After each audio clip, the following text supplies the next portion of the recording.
ओम श्री सीतारामचंद्राभ्यां नमः। श्रीमद् वाल्मीकि रामायण बालकांडम पंचचत्वारिंशः सर्गः यानी सर्ग 45।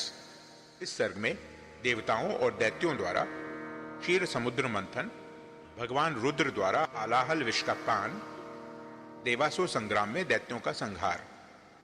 विश्वामित्र वचः श्रुत्वा राघवः सह लक्ष्मणः विस्मयं परमं गत्वा विश्वामित्र मथा ब्रवीत। विश्वामित्र की बातें सुनकर लक्ष्मण सहित श्री रामचंद्र जी को बड़ा विस्मय हुआ। वे मुनि से इस प्रकार बोले, अत्यद्भुतमिदं ब्रह्मण कथितं परमं त्वया गंगावतरणं पुण्यं सागरस्यापि पूर्णम। ब्रह्मण, आपने गंगा जी के स्वर्ग से उतरने और समुद्र के भरने की यह बड़ी उत्तम और अत्यंत अद्भुत कथा सुनाई।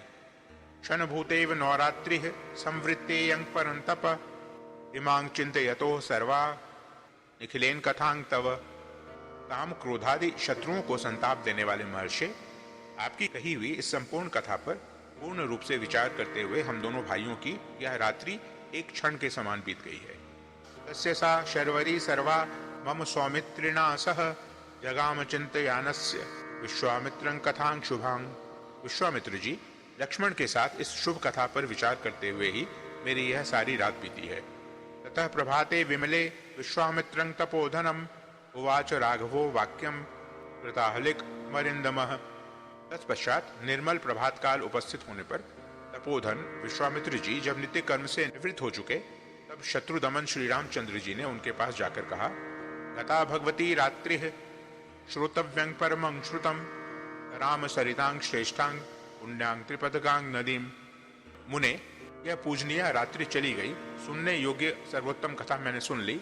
अब हम लोग सरिताओं में श्रेष्ठ पुण्य सलिला त्रिपथगामिनी नदी गंगा जी के उस पार चलें। नौरेशा ही सुखास्तीर्णा ऋषिनांग पुण्य कर्मणाम भगवंत मेह प्राप्तं ज्ञात्वा त्वरितमागता। तथा पुण्य कर्म में तत्पर रहने वाले ऋषियों की यह नाव उपस्थित है। इस पर सुखद आसन बिछा है। आप परम पूज्य महर्षि को यहाँ उपस्थित जानकर ऋषियों की भेजी हुई यह नाव बड़ी तीव्र गति से यहाँ आई है। तस्य तद वचनं श्रुत्वा राघवस्य महात्मनः संतारं कारयामास सर्षि संघस्य कौशिकः। महात्मा रघुनंदन का यह वचन सुनकर विश्वामित्र जी ने पहले ऋषियों सहित श्री राम लक्ष्मण को पार कराया। उत्तरं तीरमासाद्य समपूज्य ऋषिगणं ततः गंगा कूले निविष्टास्ते विशालां ददृशुः पुरीम्। तत्पश्चात स्वयं भी उत्तर तट पर पहुंचकर उन्होंने वहां रहने वाले ऋषियों का सत्कार किया। वे सब लोग गंगा जी के किनारे ठहरकर विशाला नामक पुरी की शोभा देखने लगे। ततो मुनिवरस्तूर्णं जगाम सह राघवः विशाला नगरी रम्यांग दिव्यांग स्वर्गोपमांग तदा। तदनंतर श्री राम लक्ष्मण को साथ ले मुनिवर विश्वामित्र तुरंत उस दिव्य एवं रमणीय नगर विशाला की ओर चल दिए, जो अपनी सुंदर शोभा से स्वर्ग के समान जान पड़ती थी। उस समय परम बुद्धिमान श्री राम ने हाथ जोड़कर उस उत्तम विशालापुरी के विषय में महामुनि विश्वामित्र से पूछा। कथमो राजवंशोयं विशालायं महामुने श्रोतमिच्छामि भद्रं ते परं कौतूहलं हि मे। महामुने, आपका कल्याण हो। मैं यह सुनना चाहता हूँ कि विशाला में कौन सा राजवंश राज्य कर रहा है। इसके लिए मुझे बड़ी उत्कंठा है। तस्य तद वचनं श्रुत्वा रामस्य मुनिपुंगवः आख्यातुं तत्समारेभे विशालायाः पुरातनम। श्री राम का यह वचन सुनकर मुनिश्रेष्ठ विश्वामित्र ने विशालापुरी के प्राचीन इतिहास का वर्णन आरंभ किया। श्रूयतां रामशक्रस्य कथां कथयतः श्रुताम् अस्मिन् देशे हि यद् वृत्तं शृणु तत्त्वेन राघव। रघुकुल नंदन श्री राम, मैंने इंद्र के मुख से विशालापुरी के वैभव का प्रतिपादन करने वाली जो कथा सुनी है उसे बता रहा हूँ, सुनो। इस देश में जो वृतांत घटित हुआ है उसे यथार्थ रूप से श्रवण करो। पूर्वं कृत युगे राम दितेः पुत्रा महाबलाः अदितेश्च महाभागा वीर्यवन्तः सुधार्मिकाः। श्री राम, पहले सतयुग में दिति के पुत्र दैत्य बड़े बलवान थे और अदिति के परम धर्मात्मा पुत्र महाभाग देवता भी बड़े शक्तिशाली थे। ततस्तेषां नर व्याघ्र बुद्धिराशीन् महात्मनाम् अमरा विजराश्चैव कथं श्यामो निरामयाः। पुरुष सिंह, उन महामना दैत्यों और देवताओं के मन में यह विचार हुआ कि हम कैसे अजर अमर और निरोग हों। तेषां चिंतयतां तत्र बुद्धिरासीद विपश्यतां क्षीरोदमथनं कृत्वा रसंग प्राप्स्याम तत्र वै। इस प्रकार चिंतन करते हुए विचारशील देवताओं और दैत्यों की बुद्धि में यह बात आई कि हम लोग यदि क्षीर सागर का मंथन करें तो उसमें निश्चय ही अमृतमय रस प्राप्त कर लेंगे। ततो निश्चित्य मथनं योक्त्रं कृत्वा च वासुकिं मंथानं मंदरं कृत्वा मंथुर्मितोजसः। समुद्र मंथन का निश्चय करके उन अमित तेजस्वी देवताओं और दैत्यों ने वासुकी नाग की रस्सी और मंदराचल को मथानी बनाकर क्षीर सागर को मथना आरंभ किया। अर्थवर्ष सहस्त्रेण योकत्र सर्पश्यांसि च वमंतोति विषं तत्र तदंशूर्दशनैः शिलाः। तदनंतर 1000 वर्ष बीतने पर रस्सी बने हुए सर्प के बहुसंख्यक मुख अत्यंत विष उगलते हुए वहां मंदराचल की शिलाओं को अपने दांतों से डसने लगे। उत्पाताग्रसंकाशं आलाहल महाविषम तेन दग्धं जगत सर्वं सदेवासुर मानुषम। अतः उस समय वहां अग्नि के समान दाहक हालाहल नामक महाभयंकर विष ऊपर को उठा। उसने देवता, असुर और मनुष्यों से संपूर्ण जगत को दग्ध करना आरंभ किया।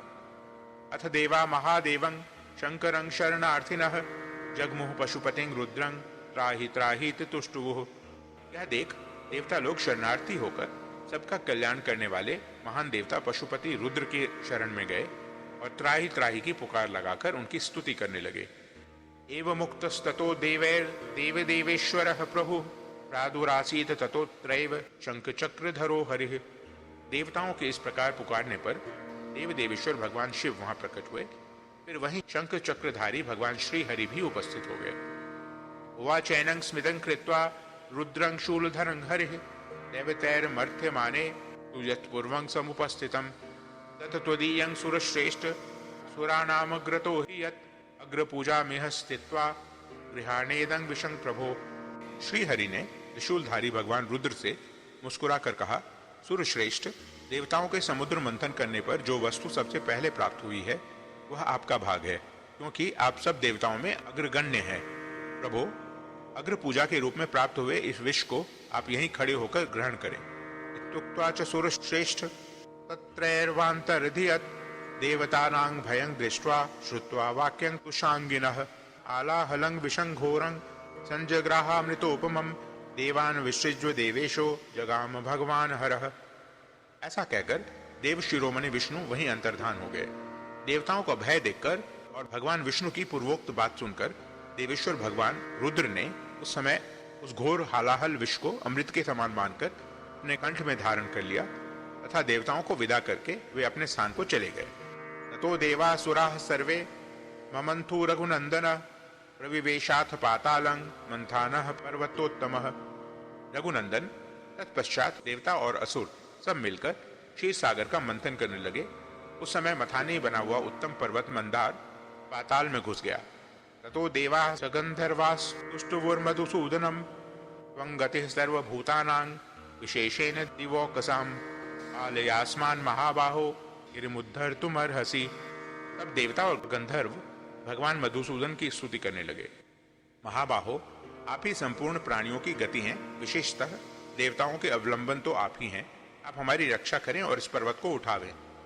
इति श्रुत्वा ऋषिकेशः कामठं रूपमास्थितः पर्वतं पृष्ठतः कृत्वा शिष्ये तत्रो ददो हरिः। यह सुनकर भगवान ऋषिकेश ने कच्छप का रूप धारण कर लिया और उस पर्वत को अपनी पीठ पर रखकर श्री हरि वहीं समुद्र के भीतर सो गए। पर्वताग्रं तु लोकात्मा हस्तेनाक्रम्य केशवः देवानां मध्यतः स्थित्वा ममंथ पुरुषोत्तमः। फिर विश्वात्मा पुरुषोत्तम भगवान केशव उस पर्वत शिखर को हाथ से पकड़कर देवताओं के बीच में खड़े हो स्वयं भी समुद्र का मंथन करने लगे। अथ वर्ष सहस्त्रेण आयुर्वेदमयः पुमान् उदतिष्ठत सुधर्मात्मा तदंडः सकमंडलुः पूर्वं धन्वन्तरीम अप्सराश्च सुवर्चसः। तदनंतर 1000 वर्ष बीतने पर उस क्षीर सागर से एक आयुर्वेदमय धर्मात्मा पुरुष प्रकट हुए, जिनके एक हाथ में दंड और दूसरे में कमंडलू था। उनका नाम धन्वंतरी था। उनके प्राकट्य के बाद सागर से सुंदर कांति वाली बहुत सी अप्सराएं प्रकट हुई। अप्सु निर्मथना देव रसात् तस्माद् वर स्त्रियः उत्पेतुर्मनुज श्रेष्ठ तस्मादप्सरसोपवन। नर श्रेष्ठ मंथन करने से ही अप यानी जल में उसके रस से वे सुंदरी स्त्रियां उत्पन्न हुई थी, इसलिए अप्सरा कहलाई। षष्टि कोट्यो भवंस्तासामप्सराणां सुवर्चसां असंख्य यास्तु काकुत्स यास्तासांग परिचारिका। काकुत्स उन सुंदर कांति वाली अप्सराओं की संख्या 60 करोड़ थी और जो उनकी परिचारिकाएं थी उनकी गणना नहीं की जा सकती थी, वे सब असंख्य थी। नताः स्म प्रतिगृह्णन्ति सर्वे ते देवदानवाः अप्रतिग्रहणादेव तावै साधारणः स्मृता। उन अप्सराओं को समस्त देवता और दानव कोई भी अपनी पत्नी रूप से ग्रहण न कर सके, इसलिए वे साधारण यानी सामान्य मानी गई। वरुणस्य ततः कन्या वारुणी रघुनंदन उत्पपात महाभागा मार्गमाणा परिग्रहम। रघुनंदन तदनंतर वरुण की कन्या वारुणी, जो सुरा की अभिमानिनी देवी थी, प्रकट हुई और अपने को स्वीकार करने वाले पुरुष की खोज करने लगी। दितेः पुत्रा नतांग राम जगृहुर्वरुणात्मजाम अदितेषु सुता वीर जगृहुस्तामनिंदिताम। वीर श्री राम दैत्यों ने उस वरुण कन्या सुरा को नहीं ग्रहण किया, परंतु अदिति के पुत्रों ने इस अनिंद्य सुंदरी को ग्रहण कर लिया। असुरास्तेन दैतेयाः सुरास्तेन आदितयः सुताः दृष्टाः प्रमुदिताश्चासन वारुणी ग्रहणात् सुरा। सुरा से रहित होने के कारण दैत्य असुर कहलाए और सुरा सेवन के कारण ही अदिति के पुत्रों की सुर संज्ञा हुई। वारुणी को ग्रहण करने से देवता लोग हर्ष से उत्फुल्ल एवं आनंदमग्न हो गए।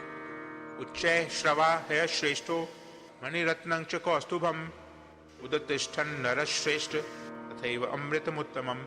नरश्रेष्ठ तदनंतर घोड़ों में उत्तम उच्चैः श्रवा मणिरत्न कौस्तुभ तथा परम उत्तम अमृत का प्राकट्य हुआ। अथ तस्य कृते राम महानासीत कुलक्षयः अदितेस्तु ततः पुत्रा दिति पुत्रान योधयन्। श्री राम उस अमृत के लिए देवताओं और असुरों के कुल का महान संहार हुआ। अदिति के पुत्र दिति के पुत्रों के साथ युद्ध करने लगे। एकताम गमन सर्वे असुरा राक्षसैः सह युद्ध मानसीन महाघोरंग वीर त्रैलोक्य मोहनम। समस्त असुर राक्षसों के साथ मिलकर एक हो गए। वीर देवताओं के साथ उनका महाघोर संग्राम होने लगा, जो तीनों लोगों को मोह में डालने वाला था। यदा क्षयं गतं सर्वं तदा विष्णुर्महाबलः अमृतं सोहरत तूर्णं मायामास्थाय मोहिनीम। जब देवताओं और असुरों का वह सारा समूह क्षीण हो चला, तब महाबली भगवान विष्णु ने मोहिनी माया का आश्रय लेकर तुरंत ही अमृत का अपहरण कर लिया। ये गताभिमुखं विष्णु मक्षरं पुरुषोत्तमं संपिष्टास्ते तदा युद्धे विष्णुना प्रभु विष्णुना। जो दैत्य बलपूर्वक अमृत छीन लाने के लिए अविनाशी पुरुषोत्तम भगवान विष्णु के सामने गए, उन्हें प्रभावशाली भगवान विष्णु ने उस समय युद्ध में पीस डाला। अदितेरात्मजा वीरा दितेः पुत्राणि निजजिरे अस्मिन् घोरे महायुद्धे दैतेयादित्ययो शमः। देवताओं और दैत्यों के उस घोर महायुद्ध में अदिति के वीर पुत्रों ने दिति के पुत्रों का विशेष संहार किया।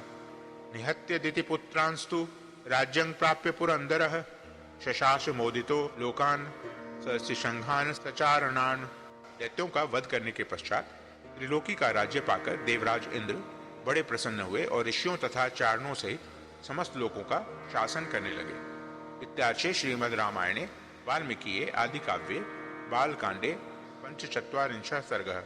इस प्रकार श्री वाल्मीकि निर्मित आश रामायण आदि काव्य के बालकांड में 45वां सर्ग पूरा हुआ। ओ